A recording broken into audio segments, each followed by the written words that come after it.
नमस्कार। आज जो विषय हम लेकर आए हैं इस प्रकरण में वो है धन की कोठरी। धन संचय करना जीवन का एक बहुत महत्वपूर्ण कार्य है। चलिए शुरू करते हैं। आपको मालूम है ये जीवन रेखा है, ये मस्तिष्क रेखा है, ये भाग्य रेखा है और ये बुध रेखा। ये बुध का माउंट, ये आपको सभी को पता है सूर्य माउंट है, ये शनि पर्वत और ये बृहस्पति और यहाँ मंगल और यहाँ पे शुक्र का माउंट। चलिए शुरू करते हैं ये देखने के लिए कि किन हाथों में और कैसे पता चलता है कि बहुत धन संचय होने वाला है। ये देखते हैं। इसमें 3 रेखाएं बहुत इंपॉर्टेंट हैं। पहले तो ये भाग्य रेखा और उसके बाद मस्तिष्क रेखा और ये बुध रेखा जिसे हम व्यापार की रेखा भी कहते हैं। आप इन तीनों पर ध्यान रखिए। ये मस्तिष्क रेखा बुद्धि, ये व्यापार रेखा आपकी इक्विपमेंट, आपकी स्किल व्यापार करने में, काम करने में। भाग्य रेखा, मस्तिष्क रेखा और ये बुध रेखा। बुध रेखा व्यापार रेखा होती है, इसको व्यापार रेखा भी कहते हैं, स्वास्थ्य रेखा भी कहते हैं। और ये मस्तिष्क रेखा है आपकी बुद्धि, आपका दिमाग कैसे काम करता है। और ये जीवन रेखा है। इस समय हम बात करेंगे इन 3 रेखाओं की, बुध रेखा, मस्तिष्क रेखा और ये भाग्य रेखा जो शनि के माउंट, शनि पर्वत की तरफ जा रही है। ये बुध पर्वत पर जा रही है और ये जीवन रेखा के साथ चलती हुई नीचे की तरफ जा रही है। ये ट्रायंगल जो बनती है इसको हम धन की कोठरी कहते हैं। जितने बड़े एंगल होंगे, ये कोण, ये कोण और ये कोण, ये 3 कोण, जितने बड़े एंगल होंगे, जितने बड़े कोण होंगे उतना ही धन संचय अधिक होगा। लेकिन यहाँ ये बात स्पष्ट कर दूं कि ये एंगल पूरे होने चाहिए, ये रेखाएं भी आपस में जुड़ी होनी चाहिए। यदि ये रेखाएं आपस में जुड़ी हुई नहीं हैं और कहीं से खाली हैं तो इसका स्पष्ट अर्थ है कि धन तो आ रहा है लेकिन साथ में ही व्यर्थ जा भी रहा है। कुछ ऐसे खर्चे हो रहे हैं जो आप नहीं चाहते कि आप करें लेकिन फिर भी हो रहे हैं। तो ये ज़रूरी है कि ये मस्तिष्क रेखा, ये बुध रेखा या व्यापार रेखा और ये फेट लाइन या भाग्य रेखा आपस में मिली हुई हों इस तरह से कि ये 3 कोण बनाएं और त्रिभुज बनाएं। इसको धन की कोठरी भी कहा जाता है। ये एंगल, ये कोण जितने बड़े होंगे उतना ही धन संचय अधिक होगा। लेकिन अगर मान लीजिए कि कहीं पे ये यहाँ से ये रेखा टूटी हुई है तो जैसा कि मैंने पहले कहा कि धन आ तो रहा है लेकिन साथ में व्यय भी हो रहा है, या यहाँ से टूटी हुई हो या यहाँ से ये टूट जाए तो ये दर्शाती है कि आपका धन संचय नहीं हो रहा, आप कमा रहे हो लेकिन साथ में व्यय भी कर रहे हो। एक तो ये धन की कोठरी है। लेकिन बड़े हाथ आप ऐसे देखेंगे जहां पे ये भाग्य रेखा होती ही नहीं, आपको मिलेगी नहीं। अब देखते हैं कि उस केस में क्या होता है कि अगर भाग्य रेखा नहीं है तो क्या धन संचय नहीं होगा। आपको कई लोग मिलेंगे जो भाग्य रेखा जिनके नहीं है लेकिन बहुत ज़्यादा पैसा कमाया है उन्होंने और इकट्ठा भी किया है। अब उस केस में देखते हैं कि क्या होता है। उस केस में ये देखिए, ये भाग्य रेखा कोई नहीं है, कोई माउंट पर नहीं जा रही, लेकिन ये बुध रेखा या व्यापार रेखा ये है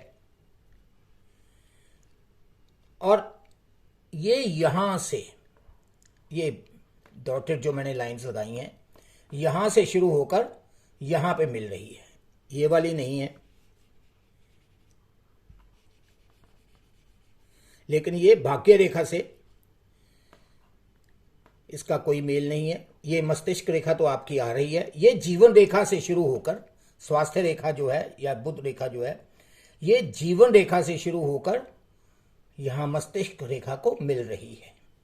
देखिए कैसे मिलती है ये नीचे से आप बनाना शुरू करें इसको, ये देखें, ये तो यहां भी ये 3 कोण बन रहे हैं, 1, 2 और 3। ये भी त्रिभुज बन रही है और ये बड़ी त्रिभुज है। जो पहले हमने फेट लाइन से बनती हुई त्रिभुज देखी, उससे ज्यादा बड़ी यह कोठरी बन रही है। और जितनी बड़ी ये कोठरी होगी उतना ही धन संचय होगा, आप धन कमाएंगे भी और इकट्ठा भी करेंगे। लेकिन शर्त वही है कि आपकी ये लाइंस पूरी मिली होनी चाहिए, ये टूटी हुई नहीं होनी चाहिए। अगर ऐसा आपको किसी हाथ में नजर आता है तो आप पाएंगे कि वो व्यक्ति बहुत सफल है और उसने बहुत सा धन भी कमाया है और संचय भी किया है। ये आपकी मस्तिष्क रेखा है। ये देखिए, इसमें कोई भाग्य रेखा है ही नहीं।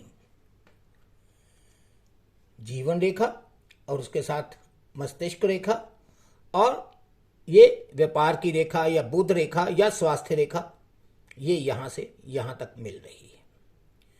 अब ये एक और आपको बताता चलूं कि अगर ये बुध रेखा यहां पर नहीं पहुंचती या नीचे ही रह जाती है तब भी धन तो संचय होगा, क्योंकि ये कोठरी बनी हुई है।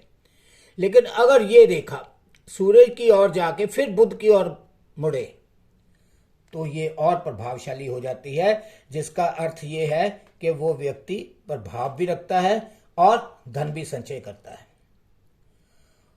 और ये नॉलेज भी रखता है ऐसे ज्ञान की जो दूसरे लोगों को आमतौर पर नहीं होता। तो नॉलेज से भी, अपने ज्ञान से भी वो धन संचय करेगा और व्यय, क्योंकि ये रेखाएं आपस में मिली हुई हैं तो व्यर्थ व्यय नहीं होता और धन संचय हो जाता है। तो 2 तरह की हमने धन की कोठरियां देखी हैं। एक तो जो फेट लाइन से बनती है, और अगर फेट लाइन ना हो तब भी ये स्वास्थ्य रेखा, मस्तिष्क रेखा और जीवन रेखा, आपके जीवन की पूरी ऊर्जा उसमें समाहित होती है और उसमें आपका मस्तिष्क, आपकी बुद्धि लगती है और आपका ज्ञान लगता है। यहां से यहां तक, यहां से यहां भी रह सकती है, छोटी भी हो सकती है, लेकिन अगर ये सूर्य की ओर मुड़कर फिर बुध की तरफ जाए तो और प्रभावशाली हो जाती है। अगर ये 2 प्रकार की कोठरियां या ट्रायंगल्स या त्रिभुज आपको नजर आए तो आप समझ लीजिए कि धन काफी संचय हुआ है। और एक बात और कर दूं कि ये जितना एंगल बड़ा होगा, जैसे ये यहां से आती है, ये एंगल बड़ा हो गया तो उतना ही धन संचय ज्यादा होता है। लेकिन बहुत बड़ा एंगल हो जाए, अगर ये एंगल बहुत बड़ा हो जाए तो आदमी थोड़ा लोभी हो जाता है, आदमी थोड़ा सा लोभी हो जाएगा। ये यहां से मान लीजिए ऐसे सीधी चली जाती है, यहां पर मिल रही है तो ये बहुत बड़ा कोण बन गया। तो ऐसे केस में व्यक्ति लोभी ज्यादा हो जाता है, वो खर्चा बिल्कुल ही नहीं करता। ये टूटी हुई रेखा ना आप समझें, ये पूरी रेखा पूरी होनी चाहिए ऐसे, ये मस्तिष्क रेखा। तो आज हमने 2 तरह की धन की कोठरी को स्टडी किया है। बहुत सारी और भी रेखाएं होती हैं जो धन प्राप्ति और धन संचय के बारे में बताती हैं। अगले प्रकरण में हम उस विषय में भी बात करेंगे। आज के लिए इतना ही। अगर आपका कोई क्वेरीज हो इस बारे में या कोई और क्वेरीज हो तो आप कमेंट बॉक्स में लिख के भेजिए, मैं कोशिश करूंगा कि उनके उत्तर दे सकूं। नमस्कार।